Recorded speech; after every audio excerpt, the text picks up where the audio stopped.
অনেক পুরুষদেরকে দেখেছি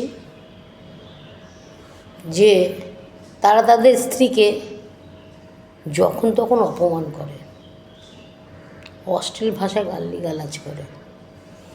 তারা আবার নিজেদেরকে আদর্শ বাবা হিসাবে বলার পছন্দ করে।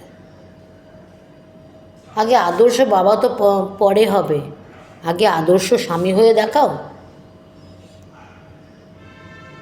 আগে নিজের স্ত্রীকে ভালোবাসতে শেখো। প্রতিটা ছেলে মেয়ে সব থেকে বেশি ঘৃণা করে তাকে যে তার মাকে কষ্ট দেয়। এই ঘৃণার পরিমাণটা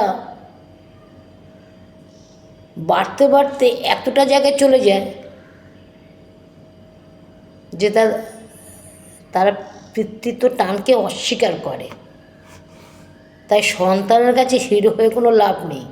আগে নিজের স্ত্রীকে ভালোবাসুন, তারপরে সন্তানকে ভালোবাসবেন।